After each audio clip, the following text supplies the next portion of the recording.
Some careers build slowly, step by step, brick by brick. Dylan Wang's did not.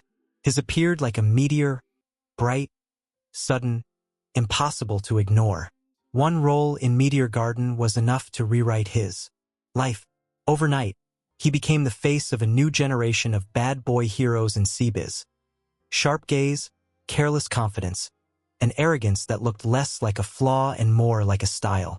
The audience did not simply like the character. They absorbed him. The magnitude of that success created an immediate and irreversible association. Dylan Wang was no longer just an actor who had landed a big role. He became that role. People spoke of him and the character almost interchangeably. Photos, memes, edits, fan videos. They all crystallized one image. The beautiful, untouchable boy who does not apologize for who he is. It was intoxicating to watch, commercially powerful, and almost too perfect a match. But meteors come with consequences. When fame arrives this fast, it does not ask whether the foundation underneath is ready to hold it. Scripts began to follow, and they all seemed to speak the same language. Confident male leads, cold exteriors hiding. Wounded hearts, the familiar rhythm of dominance softening into romance. The industry had discovered a profitable formula, and formulas in C-biz are rarely abandoned willingly. For Dylan Wang, the breakthrough role opened every door and, at the same time, quietly narrowed the hallway behind them. The character that made him visible to millions also began to shape the expectations of what he should be on screen. In a single leap, he had arrived. The question that would follow him from that moment onward was no longer whether he could succeed, but whether he would ever be allowed to be anything other than the version of success that appeared overnight.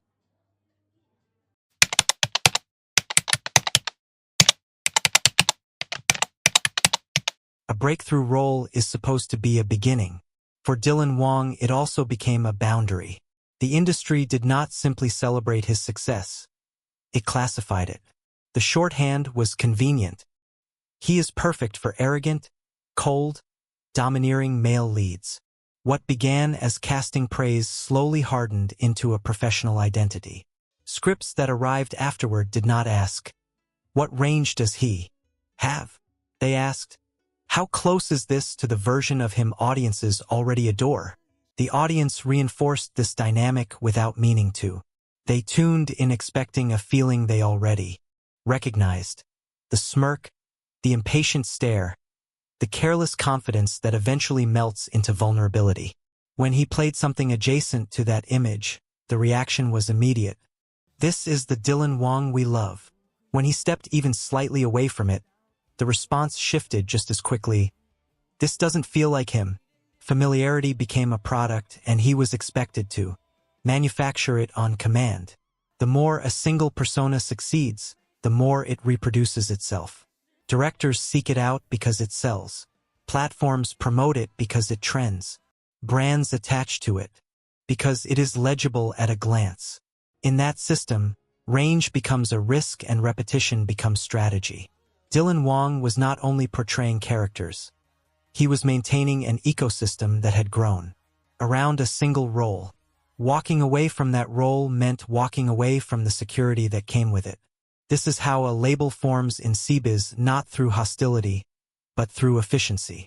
The industry did not tell him, "You cannot change." It simply gave him fewer reasons to try. The role that launched him, the meteoric moment that everyone remembers, did more than introduce him to the public. It wrote a template. The question that follows is unavoidable. When your greatest success becomes your clearest label, how do you keep it from becoming your permanent definition?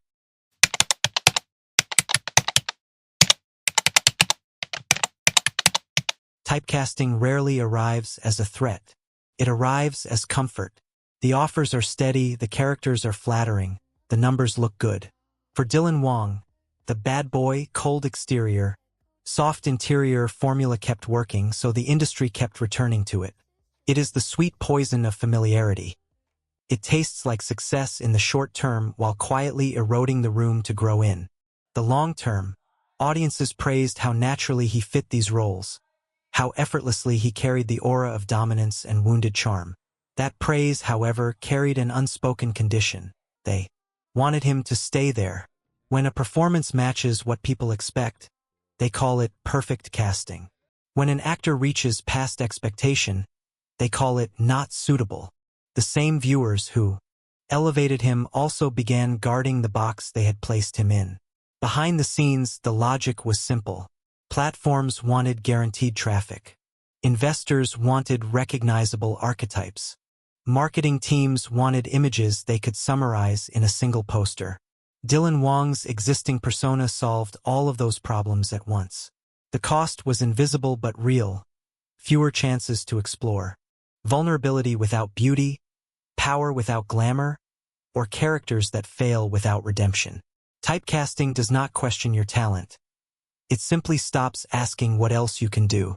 It tells an actor, stay exactly where you are most successful, and then rewards obedience with popularity.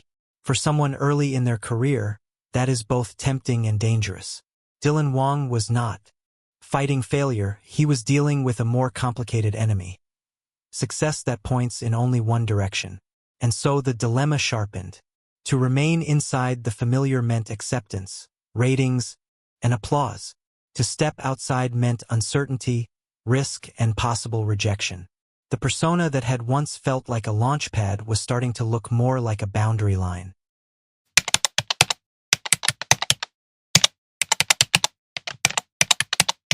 Every successful persona attracts two opposite reactions: admiration and fatigue. Dylan Wang lives exactly between those two currents. On one side, viewers praise his screen presence, the confidence that reads instantly, the charisma that makes certain roles feel made for him.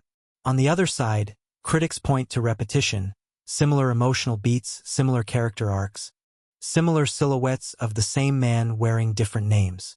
Both sides are looking at the same performances. They are simply reading different stories in them. The truth is less dramatic and more structural. When an actor is repeatedly offered the same kind of role, variation becomes difficult to demonstrate. It is not that he lacks range. It is that most scripts do not ask him to show it. In C-biz, casting often follows the path of least resistance. Once a look, style, or energy proves profitable, it is reused until the market tires, not until the actor grows past it. Dylan Wang's situation reflects that logic perfectly. This creates a trap made from conflicting expectations. Audiences say, surprise us. But they also punish experiments that feel unfamiliar. Industry voices say, prove your acting, while continuing to cast him in roles that require the same set of tools. Praise pushes him to stay the same. Criticism pushes him to change. The system gives him limited space to do either safely. It is not a lack of ambition that holds actors in place. It is the economics of predictability. Meanwhile, public perception writes its own narrative. A few similar roles become his style. A handful of repeating expressions become his limit. In online discourse, nuance rarely survives.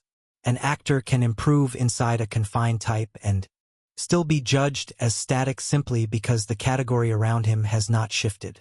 Dylan Wang finds himself measured not only by what he does, but by what people assume he is allowed to do. This is the uncomfortable middle ground of rising stardom. Celebrated enough to be seen everywhere, yet defined narrowly enough to feel constrained. The applause is real. The ceiling is too.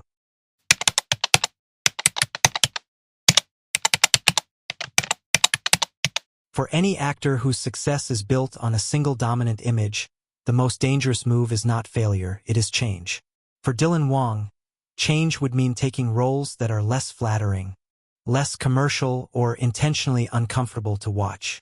It would mean characters who are weak instead of powerful, ordinary instead of iconic, morally ambiguous instead of romantically redeemed. These roles earn respect, but they do not always earn trending charts. In C-biz, that trade-off is never taken lightly. There is also the risk of audience dissonance. Viewers who discovered him through a confident, untouchable persona may resist seeing him fragile or unlikable. Algorithms are built to recycle what worked before, and branding systems are designed to stabilize, not disrupt. When an actor like Dylan Wang chooses to step outside the image that defined him, he is not only confronting his own fears, he is challenging the expectations of an entire market machinery built around that image. Industry incentives complicate the decision further. Investors favor predictability. Drama platforms prefer archetypes that sell themselves in a 10-second clip. Agencies calculate long-term endorsements based on recognizable labels. Inside that environment, doing something different is not framed as growth. It is framed as risk management. The safest path is to keep repeating the version of yourself that already succeeded, even if that version begins to feel too small. Yet every artist eventually reaches a point where comfort becomes limiting.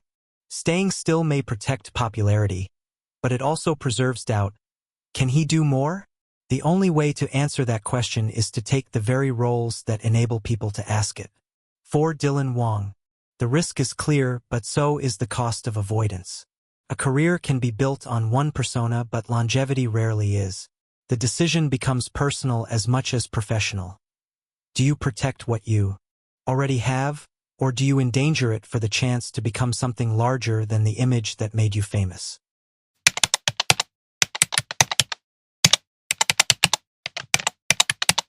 Dylan Wang's story does not resolve neatly, because it is still being written. He has what many actors spend years chasing: recognition, a defining role, a loyal audience, and a market that understands exactly how to use his strengths. At the same time, he faces what many actors eventually fear: being understood too narrowly. The character that opened every door for him continues to stand in the doorway, both guardian and gate. What happens next depends on more than his ambition. It depends on the kinds of scripts he is offered, the risks directors are willing to take, and how much the audience truly wants to see him change rather than simply say they do. Reinvention in Cbiz is possible, but it is rarely comfortable. It requires weathering periods of uncertainty and accepting that not every experiment will be celebrated. There is no tragedy here, only a dilemma. Dylan Wang is not falling. He is succeeding.